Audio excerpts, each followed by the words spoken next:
Tentative de coup d'État au Burkina Faso. Comment a été orchestré le complot contre le capitaine Ibrahim Traoré? Et comment ce dernier a réussi à s'échapper à plus de 30 tentatives de coup d'État en une seule année? Asseyez-vous confortablement. Je vous assure que dans cette vidéo, vous allez être choqués. À la tête de toutes ces tentatives de déstabilisation se trouvait une seule et même personne, Damiba, le lieutenant-colonel Paul-Henri Sandaogo Damiba, ancien président de la transition du Burkina Faso. Cet homme ne voulait tout simplement pas accepter que le capitaine Ibrahim Traoré prenne sa place. La raison est simple et brutale. Traoré lui avait fait exactement ce que lui-même avait fait pour accéder au pouvoir, le renverser par un coup d'État. C'était donc un règlement de compte entre deux militaires, une vendetta politique froide et calculée. C'était devenu un véritable challenge entre les deux, un duel silencieux mais mortel entre deux hommes que le pouvoir avait consumé de manière très différente. Damiba voulait à tout prix reprendre sa place, retrouver ses privilèges, et surtout renouer avec l'Occident, ses partenaires stratégiques qu'Ibrahim Traoré avait mis de côté dès les premiers jours de sa prise de pouvoir, parce que le capitaine Ibrahim Traoré, lui, avait fait un choix radicalement différent. Au lieu de puiser dans les caisses de l'État pour sécuriser son pouvoir personnellement, au lieu de remplir des comptes bancaires à l'étranger et d'acheter des loyautés comme tant d'autres avant lui, il avait décidé d'investir dans les infrastructures, dans le peuple burkinabé, dans la souveraineté nationale de son pays. Et cela allait directement à l'encontre des intérêts de l'Occident dans la région. C'est précisément pour cette raison que Damiba, depuis son exil au Togo, allait mobiliser les milliards qu'il avait accumulés durant sa courte période au pouvoir, pour financer, organiser et orchestrer une série de tentatives visant à éliminer ou à renverser Ibrahim Traoré. Voici comment ce plan a été tracé à la lettre, et comment, malgré tout, il a échoué. Pour comprendre toute la profondeur de ce qui s'est passé, il faut d'abord replacer les événements dans leur contexte. Le Burkina Faso est l'un des pays les plus pauvres de la planète, enclavé au cœur de l'Afrique de l'Ouest, sans accès à la mer, dépendant depuis des décennies de l'aide internationale et des relations avec ses anciens colonisateurs. Depuis 2015, ce pays sahélien a basculé dans une spirale de violence djihadiste sans précédent dans son histoire. Des groupes armés affiliés à Al-Qaïda et à l'État islamique ont progressivement pris le contrôle de vastes portions du territoire national. À certains moments, on estimait que près de 40% du territoire burkinabé échappait totalement au contrôle de l'État central. Des villages entiers ont été rasés, des civils massacrés par centaines, des enseignants assassinés pour avoir refusé d'enseigner uniquement le Coran, des écoles fermées par milliers. Des millions de personnes ont été contraintes de fuir leur foyer. Le pays s'est retrouvé dans une situation humanitaire absolument catastrophique, largement sous-médiatisée par les grands organes de presse internationaux. C'est dans ce contexte de désordre profond que le lieutenant-colonel Damiba avait pris le pouvoir en janvier 2022, renversant le président élu Roch-Marc Christian Kaboré, accusé par l'armée et une grande partie de la population d'incompétence face à la menace terroriste grandissante. Damiba promettait la sécurité, la stabilité, la reconquête du territoire national. Il se présentait comme l'homme providentiel, le militaire aguerri capable de redresser une situation que les civils avaient été incapables de gérer. Mais très vite, la réalité rattrapait les promesses. Les attaques terroristes continuaient de plus belle. Les pertes dans les rangs de l'armée burkinabé s'accumulaient. Et la frustration de la population grondait de plus en plus fort dans les rues de Ouagadougou, comme dans les villes de l'intérieur du pays. 8 mois seulement après son arrivée au pouvoir, Damiba allait être renversé à son tour, non pas par une élection populaire, non pas par une révolte civile organisée, mais par un nouveau coup d'État militaire. Le 30 septembre 2022, un groupe de jeunes officiers mené par le capitaine Ibrahim Traoré prenait le contrôle des installations stratégiques de la capitale burkinabé. Des tirs étaient entendus dans plusieurs quartiers de Ouagadougou. La télévision nationale était coupée. Les routes menant au palais présidentiel étaient bloquées par des blindés.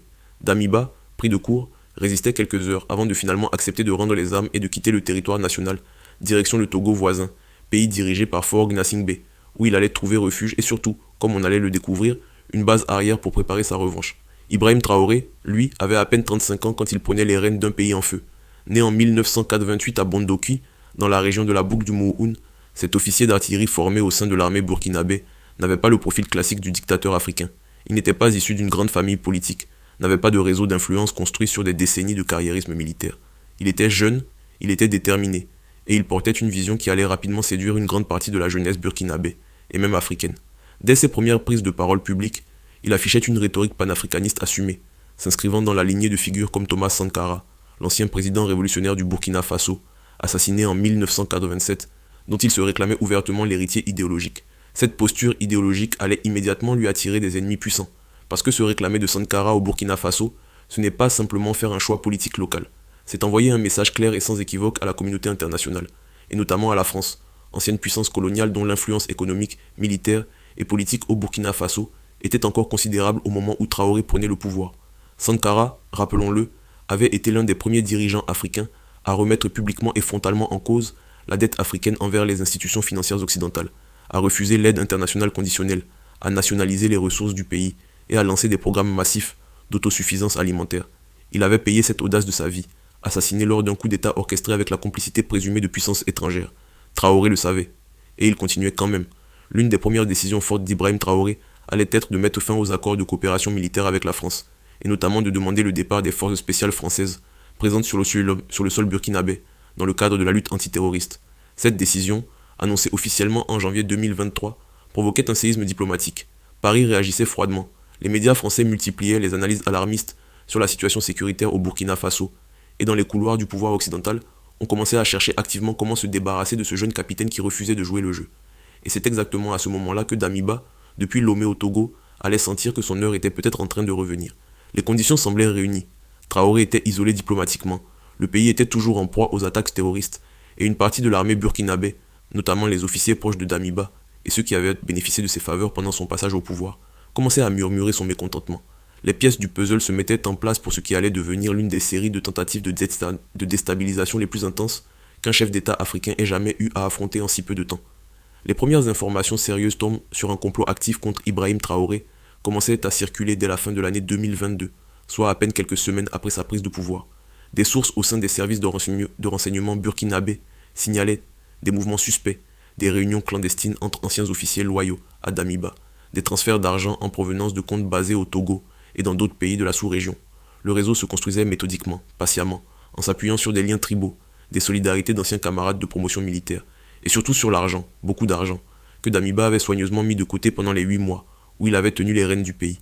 Parce qu'il faut être clair sur un point que beaucoup de gens ignorent. Quand un militaire prend le pouvoir dans un pays comme le Burkina Faso, même pour une courte durée, les opportunités d'enrichissement personnel sont colossales. Les marchés publics, les contrats miniers, les commissions sur les achats d'armements, les détournements discrets de fonds alloués à la sécurité, tout cela représente des sommes astronomiques qui peuvent très facilement être dissimulées dans des comptes à l'étranger, blanchies à travers des sociétés écrans, ou tout simplement stockées en cash dans des réseaux de confiance. Damiba avait eu 8 mois pour faire cela, et selon plusieurs sources concordantes qui ont commencé à émerger dans les médias africains indépendants à partir de 2023, il en avait profité largement. C'est avec cet argent qu'il allait financer ce que l'on peut appeler sans exagération une véritable machine de guerre souterraine contre Ibrahim Traoré, une machine qui allait fonctionner sur plusieurs niveaux simultanément. Le premier niveau était le niveau militaire pur. Ses principaux relais au Burkina Faso étaient des officiers supérieurs qui avaient servi sous ses ordres et qui n'avaient jamais vraiment accepté l'autorité du nouveau régime. Certains étaient encore en activité, occupant des postes stratégiques au sein de l'armée, ce qui en faisait des sources d'informations précieuses, mais aussi des acteurs potentiellement très dangereux. D'autres avaient été mis à l'écart par Traoré dès son arrivée au pouvoir, placés en disponibilité ou affectés à des postes sans réelle influence, une précaution logique, mais qui avait aussi eu pour effet de créer un vivier d'hommes frustrés, humiliés et potentiellement disponibles pour rejoindre un complot contre le régime en place. Le premier grand complot sérieux documenté contre Ibrahim Traoré allait être déjoué au début de l'année 2023. Selon les informations qui ont filtré à l'époque dans les médias burkinabés et dans certains médias africains indépendants, un groupe d'officiers avait élaboré un plan visant à profiter d'une cérémonie militaire officielle pour neutraliser le capitaine Traoré. Le plan était d'une précision chirurgicale, des tireurs positionnés à des endroits stratégiques, des véhicules bloquant les issues de secours, et des unités prêtes à prendre le contrôle des points névralgiques de Ouagadougou dans les minutes suivant l'action. Ce plan avait été déjoué grâce aux informations fournies par un officier qui avait été approché pour y participer, mais qui avait choisi de prévenir les services de renseignement fidèles à Traoré. Plusieurs arrestations avaient un suivi, mais les véritables commanditaires, eux, étaient restés hors d'atteinte, protégés par leur position ou par leur éloignement géographique. Ce premier échec n'allait pas décourager les conjurés. Au contraire, il allait les pousser à diversifier leurs méthodes et à multiplier les angles d'attaque. La stratégie évoluait. Plutôt que de tout miser sur une seule tentative spectaculaire, il s'agissait désormais de multiplier les pressions de toutes parts, d'affaiblir progressivement le régime de Traoré sur tous les fronts simultanément. Sur le front sécuritaire, des informations commençaient à circuler selon lesquelles certains officiers corrompus auraient délibérément laissé passer des groupes armés djihadistes dans des zones normalement surveillées, sabotant les opérations militaires pour faire paraître le régime de Traoré incapable d'assurer la sécurité du pays. Ces accusations, extrêmement graves, n'ont jamais été formellement prouvées devant une juridiction, mais elles ont circulé avec suffisamment d'insistance pour être prises au sérieux par les autorités burkinabées, qui allaient procéder à plusieurs purges au sein du commandement militaire au cours de l'année 2023. Sur le front politique et médiatique, la pression était tout aussi intense. Des chaînes de télévision et des sites d'information basés à l'étranger, notamment en France et dans certains pays voisins, multiplièrent les reportages critiques sur la situation au Burkina Faso, insistant sur la dégradation de la situation sécuritaire, sur les violations des droits de l'homme, sur l'isolement diplomatique croissant du pays. Cette narration, même si elle contenait une part de réalité, était aussi soigneusement orientée pour fragiliser la légitimité d'Ibrahim Traoré aux yeux de la communauté internationale, et surtout aux yeux d'une partie de la population burkinabé elle-même, car un dirigeant qui perd la confiance de son peuple est un dirigeant vulnérable. Et Damiba et ses alliés le savaient parfaitement. Mais la population burkinabé, dans sa grande majorité, ne se laissait pas facilement manipuler. Ibrahim Traoré avait réussi quelque chose de rare dans un pays sahélien, déchiré par des années de crise. Il avait maintenu un soutien populaire réel et visible, notamment parmi la jeunesse urbaine et les couches les plus défavorisées de la société. Ses discours enflammés, sa posture anti-impérialiste assumée, ses références constantes à Thomas Sankara résonnèrent profondément dans un pays où la mémoire du président révolutionnaire assassiné en 1987 restait vivace et émotionnellement puissante. Des manifestations de soutien spontané se tenaient régulièrement à Ouagadougou, avec des milliers de personnes brandissant des portraits de Traoré, aux côtés de ceux de Sankara, du président russe Vladimir Poutine, dont le pays était devenu un allié stratégique du nouveau régime, et parfois même du président vénézuélien Nicolás Maduro, symbole pour beaucoup d'une résistance au diktat occidental. Ce soutien populaire était à la fois une protection et une arme pour Ibrahim Traoré.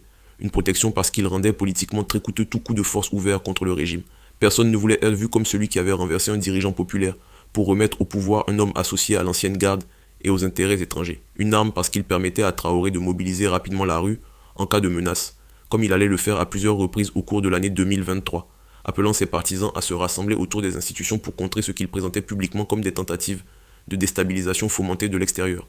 La question de la Russie dans tout cela mérite d'être abordée clairement et sans détour, parce que l'un des éléments les plus importants qui a changé l'équilibre des forces au Burkina Faso après l'arrivée de Traoré au pouvoir, c'est précisément le rapprochement avec Moscou.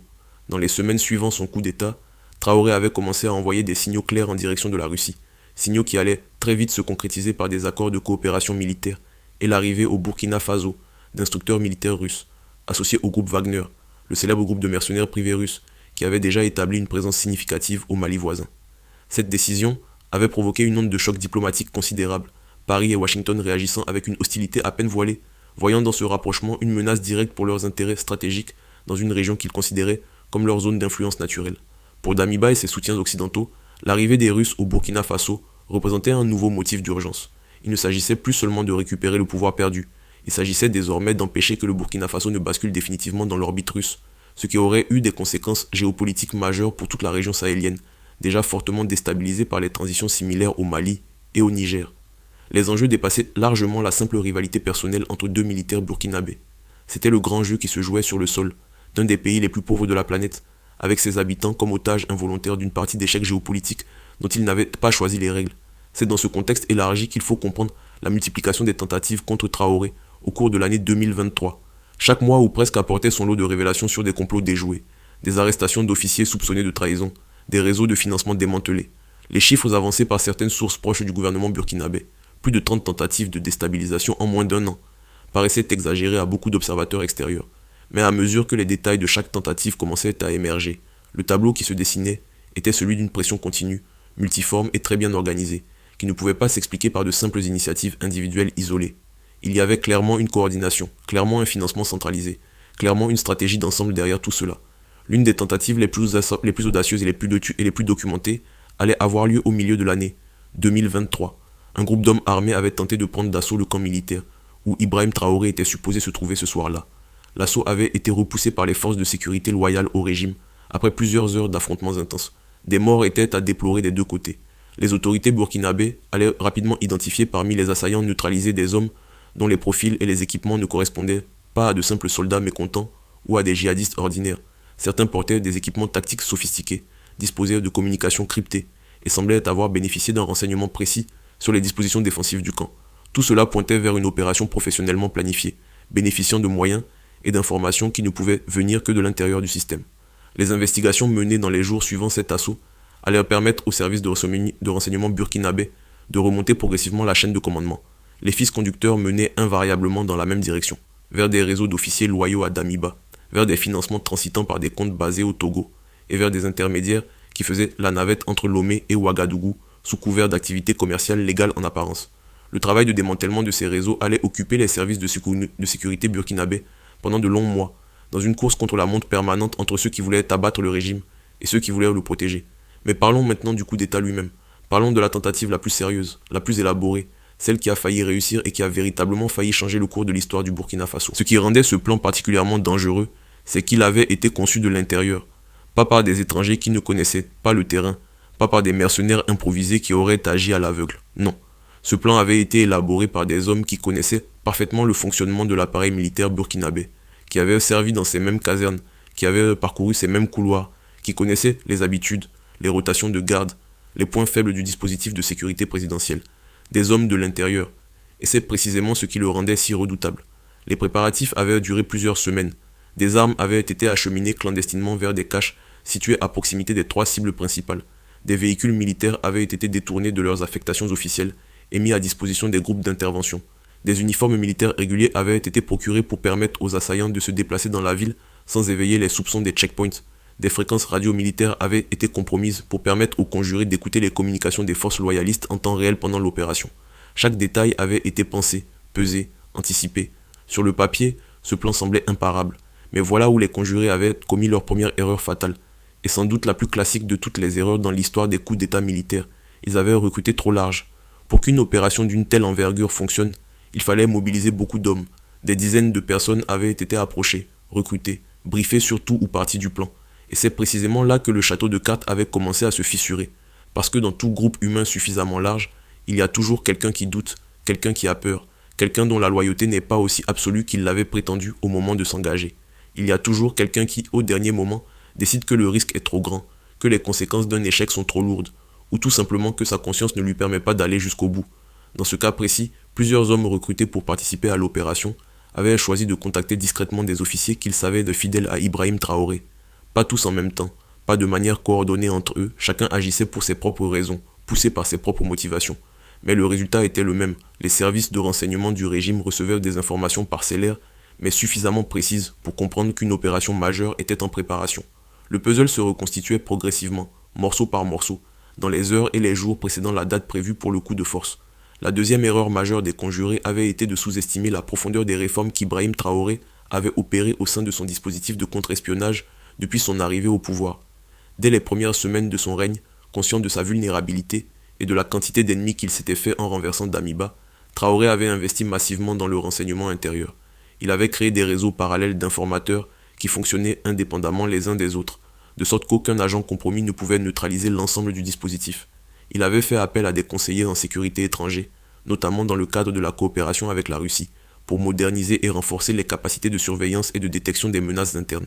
Et il avait instauré une culture de la méfiance systématique au sein de ses cercles rapprochés, où aucune information sensible n'était partagée avec plus de personnes que strictement nécessaire. Cette architecture de sécurité en couches multiples allait se révéler extraordinairement efficace face aux tentatives de déstabilisation. Quand les premières alertes sur le complot en cours avaient commencé à remonter vers le sommet de l'État, le dispositif avait été activé avec une rapidité et une discrétion qui avaient pris les conjurés complètement par surprise, plutôt que d'arrêter immédiatement tous les suspects identifiés, ce qui aurait alerté les commanditaires et leur aurait permis de faire disparaître les preuves et de mettre leur réseau en veille. Les services de renseignement avaient choisi de laisser l'opération se poursuivre tout en la surveillant de près, dans le but de remonter jusqu'aux têtes du réseau et de les neutraliser toutes en même temps. La troisième erreur des conjurés était d'ordre logistique et elle allait se révéler décisive dans l'échec final de l'opération. Le plan reposait sur une synchronisation parfaite entre les 3 groupes d'intervention. Les 3 actions devaient se déclencher simultanément, dans une fenêtre de temps extrêmement réduite, pour empêcher toute réaction coordonnée des forces loyalistes. Or, dans la nuit prévue pour l'opération, des problèmes de communication allaient créer un décalage fatal entre les différents groupes. Le premier groupe, celui chargé de neutraliser les communications militaires, avait rencontré des difficultés inattendues sur son objectif, en partie parce que le dispositif technique qu'il visait avait été discrètement modifié quelques jours plus tôt, sans doute suite aux alertes reçues par les services de renseignement. Ce retard avait créé une réaction en chaîne désastreuse pour l'ensemble de l'opération. Le deuxième groupe, celui qui devait prendre le contrôle de la télévision nationale, avait lui aussi rencontré une résistance inattendue. Des renforts loyalistes avaient été positionnés autour du bâtiment dans les heures précédant l'assaut, sans que les conjurés en soient informés. Des accrochages violents avaient éclaté, faisant des morts et des blessés des 2 côtés, mais surtout brisant l'élément de surprise qui était au cœur de toute la stratégie. Les coups de feu entendus aux abords de la télévision nationale avaient immédiatement déclenché un état d'alerte générale dans toute la capitale, donnant aux forces loyalistes le temps de se repositionner et de renforcer la protection de la résidence présidentielle avant que le 3e groupe n'arrive à sa portée. Et c'est là que la 4e erreur, peut-être la plus révélatrice de toutes, avait scellé définitivement le sort de l'opération. Le 3e groupe, celui qui devait capturer ou éliminer Ibrahim Traoré, était arrivé à la résidence présidentielle pour découvrir qu'elle était vide. Traoré n'était pas là. Il avait été déplacé vers une location secrète dès les premières heures de la nuit, sur la base des informations reçues par ses services de renseignement. La cible principale de toute l'opération avait tout simplement disparu, comme un fantôme, laissant derrière elle un dispositif de sécurité renforcé, et des forces loyalistes prêtes à accueillir les assaillants. Les conjurés s'étaient retrouvés dans la pire situation possible pour des putschistes, engagés dans une opération qui avait perdu l'effet de surprise, face à une résistance qu'ils n'avaient pas anticipée dans toute son ampleur, sans leur cible principale, et avec le temps qui jouait désormais contre eux. Dans les heures suivantes, les arrestations avaient commencé. Méthodiquement, efficacement, les forces de sécurité loyalistes avaient neutralisé un à un les membres des 3 groupes d'intervention, s'appuyant sur les informations collectées pendant les semaines de surveillance préalable pour identifier et localiser chaque participant, des exécutants aux coordinateurs intermédiaires. Ce schéma d'échec n'était pas propre à cette seule tentative. En analysant l'ensemble des tentatives de déstabilisation orchestrées contre Ibrahim Traoré au cours de cette période, on retrouve systématiquement les mêmes erreurs récurrentes, les mêmes failles structurelles qui transformaient des plans apparemment solides en fiascos opérationnels. Le recrutement trop large était presque toujours en cause. La nécessité de mobiliser de nombreux complices créait mécaniquement des risques de fuite que même la meilleure discipline ne pouvait totalement éliminer. La sous-estimation des capacités de renseignement du régime de Traoré revenait également de manière constante, comme si les commanditaires des complots continuaient de fonctionner sur la base d'une image de l'appareil sécuritaire burkinabé qui correspondait à la réalité d'avant septembre 2022, sans tenir compte des transformations profondes opérées depuis. Il y avait aussi un problème de financement qui, paradoxalement, constituait à la fois la force et la faiblesse des opérations menées depuis Lomé. La force, parce que l'argent de Damiba permettait de recruter, d'équiper, de corrompre à une échelle qui aurait été impossible sans ces ressources considérables. La faiblesse parce que les mouvements d'argent importants laissent des traces, créent des dépendances et attirent inévitablement des individus motivés uniquement par le gain financier plutôt que par une conviction politique ou une loyauté personnelle envers Damiba. Ces mercenaires de l'ombre, recrutés uniquement pour l'argent, étaient les premiers à changer de camp ou à parler quand la pression des services de renseignement se faisait sentir. Une autre erreur fondamentale et répétée était le manque de compréhension de l'évolution du paysage politique et social burkinabé, depuis l'arrivée de Traoré au pouvoir. Damiba et ses alliés semblaient continuer de croire qu'ils pouvaient s'appuyer sur le même type de mécontentement populaire qui avait permis à Damiba lui-même de renverser Kaboré en janvier 2022. Cette perception populaire favorable constituait un bouclier politique d'une efficacité remarquable contre les tentatives de déstabilisation, parce qu'un coup d'État ne réussit jamais dans le vide. Il a besoin d'un terreau favorable, d'une population suffisamment désenchantée, pour accueillir le changement avec soulagement plutôt qu'avec hostilité. Il a besoin que les soldats ordinaires, ceux qui tiennent les armes sur le terrain, soient suffisamment indifférents ou mécontents du régime en place pour ne pas résister quand les putschistes se mettent en mouvement. Or, dans le cas d'Ibrahim Traoré, ces conditions n'étaient tout simplement pas réunies. La base populaire restait solide. Les manifestations de soutien continuèrent de se tenir régulièrement dans les grandes villes du pays. Et une grande partie des soldats de rang, ceux qui auraient dû constituer la chair à canon d'un éventuel coup de force, restaient fondamentalement loyaux à un capitaine qu'ils considéraient comme l'un des leurs, un homme du terrain, pas un général de salon déconnecté des réalités de la guerre. Il faut également parler d'un élément que beaucoup d'analystes ont tendance à négliger quand ils évoquent la survie politique d'Ibrahim Traoré, son intelligence communicationnelle. Contrairement à beaucoup de dirigeants africains qui, face à des tentatives de déstabilisation, choisissent le silence ou la minimisation pour ne pas paraître vulnérables, Traoré avait adopté une stratégie radicalement différente. Il parlait, il communiquait directement avec son peuple, via des discours publics, des apparitions télévisées, des prises de parole dans des contextes informels qui étaient ensuite largement diffusés sur les réseaux sociaux. Chaque fois qu'une tentative de coup d'État était déjouée, il en parlait publiquement, nommait les responsabilités, désignait les ennemis de la nation sans détour. Cette transparence offensive avait plusieurs effets simultanés particulièrement efficaces. Premièrement, elle empêchait les conjurés de contrôler le récit. Quand c'est la victime d'un complot qui raconte l'histoire en premier et en détail, il devient très difficile pour les commanditaires de présenter une version alternative crédible.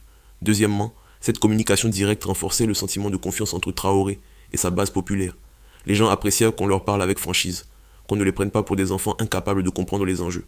Troisièmement, et peut-être surtout, cette stratégie de transparence avait un effet dissuasif réel sur les recruteurs potentiels de futurs complots. Quand vous savez que chaque tentative sera rendue publique, que votre nom risque d'être cité, que votre famille pourra vous identifier parmi les traîtres de la nation, vous réfléchissez à 2 fois avant de vous engager dans une aventure dont les chances de succès semblaient, au fil des mois, de plus en plus minces. Les mois passaient, les tentatives continuaient, mais quelque chose était en train de changer dans le rapport de force. Chaque complot déjoué renforçait un peu plus la position de Traoré, lui permettait de purger un peu plus profondément les rangs de l'armée et de l'administration des éléments qui lui étaient hostiles, et affaiblissait d'autant les réseaux de Damiba, qui voyaient leurs ressources humaines et financières progressivement grignotées. Le bilan humain de cette guerre souterraine était lourd, des officiers arrêtés, jugés, emprisonnés, des hommes tués lors des tentatives d'assaut, des familles brisées par les accusations de trahison. Mais d'un point de vue strictement stratégique, la balance penchait inexorablement du côté de celui qui était encore debout, encore au pouvoir, encore en vie. Il faut aussi évoquer le rôle joué par les partenaires internationaux d'Ibrahim Traoré dans sa capacité à résister à cette pression. Le rapprochement avec la Russie n'était pas seulement symbolique ou idéologique, il avait des conséquences très concrètes sur le plan sécuritaire. Les instructeurs militaires russes présents au Burkina Faso avaient apporté avec eux non seulement des compétences en matière de combat et de tactique militaire, mais aussi des savoir-faire précieux en matière de contre-espionnage, de protection des personnalités et de sécurisation des communications. Des équipements de surveillance et d'interception avaient été fournis dans le cadre de la coopération militaire avec Moscou, renforçant significativement les capacités des services de renseignement burkinabés à détecter et à neutraliser les menaces. Cette présence russe était évidemment une épine dans le pied des puissances occidentales et de leurs alliés régionaux, qui souhaitaient voir Traoré partir. Elle créait une forme de garantie implicite, l'idée que toute tentative réussie de renversement du régime aurait des conséquences diplomatiques et potentiellement opérationnelles avec Moscou, ce qui compliquait considérablement le calcul des acteurs extérieurs tentés de soutenir un changement de régime à Ouagadougou.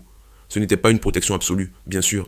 La Russie avait ses propres intérêts et ses propres limites, mais c'était un facteur dissuasif supplémentaire qui pesait dans la balance. Pendant ce temps, au Togo, Damiba commençait à faire face à ses propres difficultés. Ses ressources financières, aussi considérables fussent-elles au départ, n'étaient pas infinies. Chaque opération ratée représentait une dépense sans retour, des armes saisies, des hommes arrêtés, des réseaux démantelés qu'il fallait reconstruire de zéro avec de nouveaux recrutements, de nouveaux financements, de nouvelles logistiques. Le coût humain et financier de l'échec répété commençait à peser lourdement sur la capacité de Damiba à maintenir une pression soutenue contre le régime de Traoré.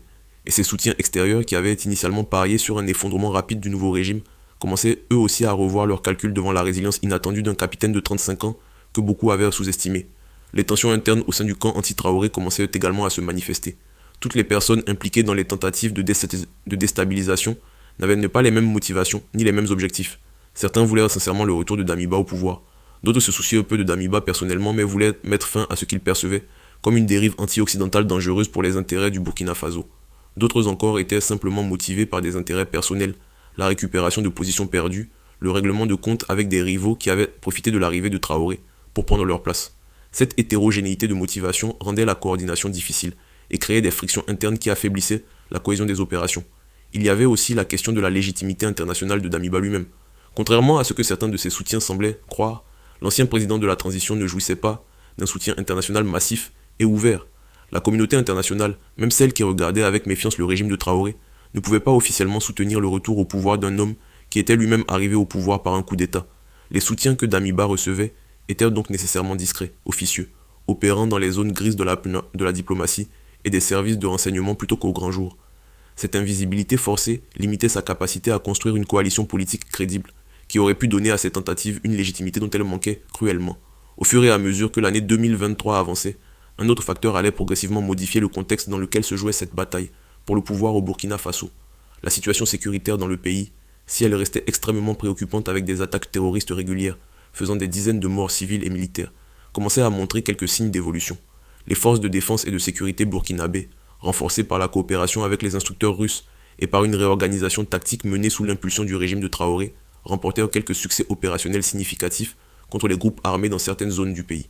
Ces succès, même partiels et fragiles, étaient soigneusement mis en avant par la communication gouvernementale pour démontrer que le régime n'était pas aussi incompétent que ses détracteurs voulaient le faire croire. Cette amélioration relative, même si elle était contestée par certains observateurs indépendants, qui soulignaient la persistance des violences dans d'autres régions, avait un impact psychologique réel sur la population burkinabé. Les gens voulaient croire que la situation pouvait s'améliorer, que le sacrifice consenti en soutenant un régime de transition militaire pouvait finir par porter ses fruits. Et tant que cet espoir existait, tant que la population conservait la conviction que Traoré était l'homme de la situation malgré tous ses défauts et toutes ses limites, les tentatives de déstabilisation allaient se continuer de se heurter à ce mur de soutien populaire que Damiba et ses alliés n'arrivaient pas à briser. Mais il serait inexact et intellectuellement malhonnête de présenter Ibrahim Traoré uniquement comme une victime innocente de complots extérieurs. La réalité était plus complexe et plus nuancée que cela. Son régime n'était pas exempt de critiques légitimes.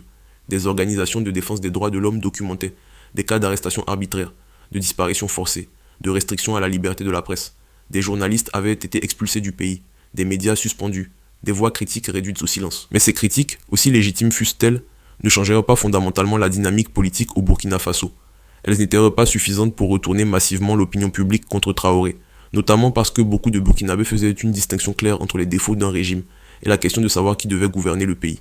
Et dans cette équation, le retour de Damiba ne représentait pour personne une amélioration crédible. L'homme avait eu sa chance, il avait échoué, et il était désormais associé dans l'esprit de beaucoup de citoyens burkinabés, à une époque révolue, à des intérêts étrangers, et à une vision du pouvoir qui n'avait rien à offrir aux millions de Burkinabés qui souffraient quotidiennement de la pauvreté et de l'insécurité. Les tentatives de déstabilisation allèrent donc continuer, mais avec une intensité décroissante et une efficacité de plus en plus limitée. Les réseaux de Damiba au Burkina Faso avaient été sévèrement décimés par les vagues successives d'arrestations. Ses ressources financières s'amenuisaient, ses soutiens extérieurs devenaient plus prudents, moins enclins à investir dans des opérations dont le bilan était aussi catastrophique. Et surtout, Ibrahim Traoré était toujours là, toujours debout, toujours en train de gouverner un pays dont beaucoup avaient prédit qu'il ne tiendrait pas 6 mois. Il faut s'arrêter un moment sur ce que représentait cette survie politique d'Ibrahim Traoré, dans le contexte plus large de l'Afrique de l'Ouest et du Sahel, parce que ce qui se passait au Burkina Faso n'était pas un événement isolé. Il s'inscrivait dans une séquence plus large de transformations politiques profondes qui secouaient toute la région depuis plusieurs années. Au Mali, le colonel Assimi Goïta avait lui aussi renversé un président élu et résisté aux pressions internationales pour maintenir une transition rapide vers un gouvernement civil. Au Niger, le général Abdourahmane Chiani avait renversé le président Mohamed Bazoum en juillet 2023, ajoutant un nouveau maillon à ce que certains observateurs appelaient désormais la ceinture des jeunes sahéliennes. Ces 3 pays, le Mali, le Burkina Faso et le Niger, allaient former en septembre 2023 l'Alliance des États du Sahel, une organisation régionale nouvelle qui se présentait ouvertement comme une alternative à la CEDEAO, la Communauté économique des États de l'Afrique de l'Ouest, perçue par ces régimes comme un instrument au service des intérêts occidentaux, et notamment français. Cette alliance n'était pas seulement symbolique, elle représentait une tentative réelle de créer un bloc régional capable de peser face aux pressions extérieures, de mutualiser des ressources sécuritaires, et de construire une narration alternative à celle dominée par les médias et les institutions occidentales. Pour Ibrahim Traoré, cette alliance représentait un renforcement significatif de sa position. Il n'était plus seul, il faisait partie d'un mouvement plus large, d'une dynamique régionale qui donnait à sa résistance aux tentatives de déstabilisation une dimension qui dépassait les frontières du Burkina Faso. Et cette dimension régionale compliquait encore davantage les calculs de ceux qui cherchaient à le renverser. Parce que déstabiliser Traoré, c'était potentiellement déstabiliser toute l'alliance des États du Sahel, avec des conséquences imprévisibles pour l'ensemble de la région. Pendant que ces grandes manœuvres géopolitiques se jouaient à l'échelle régionale et internationale, la vie quotidienne des Burkinabés continuait dans toute sa complexité douloureuse. Des millions de personnes déplacées vivaient dans des conditions précaires, dans des camps de fortune aux abords des grandes villes. Des communautés entières dans les zones rurales étaient recoupées des marchés, des services de santé, des écoles, par les groupes armés qui contrôlaient les routes. La famine menaçait dans certaines régions du nord et de l'est du pays. Le Programme alimentaire mondial et d'autres organisations humanitaires internationales tiraient régulièrement la sonnette d'alarme sur la situation nutritionnelle de centaines de milliers d'enfants burkinabés. Et pourtant, malgré cette réalité quotidienne écrasante, ou peut-être à cause d'elle, beaucoup de Burkinabés continuèrent de faire confiance à Ibrahim Traoré. Non pas parce qu'il avait résolu tous leurs problèmes, il était évident qu'il ne l'avait pas fait, mais parce qu'il représentait quelque chose de différent, quelque chose qui ressemblait à une rupture avec des décennies de gouvernance qui avaient laissé le pays dans cet état. La promesse d'une souveraineté retrouvée, d'une dignité nationale affirmée, d'une résistance à des puissances extérieures perçues comme responsables, au moins en partie, du malheur du pays. Cette promesse continuait de résonner profondément dans une population qui avait peu de raisons d'espérer. C'est dans ce contexte qu'il faut comprendre pourquoi les tentatives de déstabilisation orchestrées par Damiba depuis le Togo ont toutes échoué. Pas uniquement parce que les services de renseignement de Traoré étaient efficaces, même s'ils l'étaient. Pas uniquement parce que les conjurés faisaient des erreurs opérationnelles répétées, même si c'était le cas. Mais aussi, et surtout parce que le projet politique que Damiba représentait n'avait pas de base populaire suffisante au Burkina Faso pour soutenir un changement de régime. Un coup d'État peut renverser un gouvernement en quelques heures, mais pour qu'il tienne, pour qu'il s'installe durablement, il a besoin d'un minimum d'adhésion populaire, ou du moins d'indifférence. Et cette indifférence, Damiba ne l'avait pas. Il avait en face de lui une population qui, malgré toutes ses souffrances et toutes ses frustrations, avait choisi son camp. Les mois allaient passer, et avec eux, la pression des tentatives de déstabilisation allait progressivement décroître. Non pas parce que les ennemis d'Ibrahim Traoré avaient renoncé à leurs ambitions, mais parce que les conditions objectives d'un renversement réussi n'étaient tout simplement plus réunies. Les réseaux intérieurs avaient été trop profondément infiltrés et démantelés. Les ressources financières de Damiba avaient été trop largement grignotées par des opérations répétées et infructueuses. Et le contexte international avait évolué d'une manière qui rendait un soutien ouvert à un changement de régime au Burkina Faso, politiquement très coûteux pour quiconque aurait voulu l'assumer publiquement. Ibrahim Traoré, lui, avait survécu. Plus de 30 tentatives en moins d'1 an, des assassinats déjoués, des coups de force avortés, des réseaux démantelés, des complots éventés à la dernière minute. Il était encore là, encore debout, encore en train de gouverner ce pays épuisé et meurtri qui portait sur ses épaules le poids de décennies de mauvaise gouvernance, de violences djihadistes et de dépendance étrangère. Sa survie était en elle-même un message politique puissant, un signal envoyé à tous ceux qui pensaient pouvoir le balayer facilement. Mais survivre n'est pas gouverner. Et la question qui se posait désormais, avec de plus en plus d'acuité, était celle de savoir ce qu'Ibrahim Traoré allait faire de cette survie. Comment allait-il transformer cette résistance au complot en une véritable gouvernance capable de répondre aux attentes immenses d'une population qui avait payé un prix considérable pour le soutenir? Comment allait-il réconcilier la nécessité de maintenir une sécurité intérieure ferme avec les exigences d'une transition vers un régime plus respectueux des droits fondamentaux? Et comment allait-il gérer la contradiction fondamentale entre son discours de souveraineté nationale et la dépendance croissante de son régime vis-à-vis de la Russie, une puissance étrangère dont les intérêts ne coïncidaient pas nécessairement avec ceux du peuple burkinabé? Ces questions restaient largement sans réponse à mesure que le temps passait, et elles constituaient, à leur manière, un autre type de menace pour la pérennité du régime de Traoré. Une menace non pas de coup de force militaire, mais d'érosion progressive de la confiance populaire si les promesses de changement ne se traduisaient pas en amélioration concrète et visible dans la vie quotidienne des Burkinabés. Parce qu'au bout du compte, c'est toujours là que se joue la véritable bataille du pouvoir en Afrique comme ailleurs. Non pas dans les casernes et les salles de réunion clandestines où se trament les complots, non pas dans les couloirs feutrés des chancelleries étrangères où se négocient les soutiens et les trahisons, mais dans les rues et les marchés, dans les champs et les écoles, dans les maternités et les dispensaires. Partout où des hommes et des femmes ordinaires se lèvent chaque matin en se demandant si leur vie va être un peu moins difficile qu'elle ne l'était la veille. C'est là, et seulement là, que se construit ou se défait la légitimité d'un pouvoir. Et c'est là qu'Ibrahim Traoré allait devoir se battre s'il voulait que sa survie au complot de Damiba se transforme en quelque chose de plus grand, de plus durable, et de véritablement utile pour le peuple burkinabé qu'il prétendait servir. La guerre de l'ombre entre Damiba et Traoré avait donc eu un vainqueur provisoire. Mais la guerre pour le Burkina Faso, elle, était loin d'être terminée.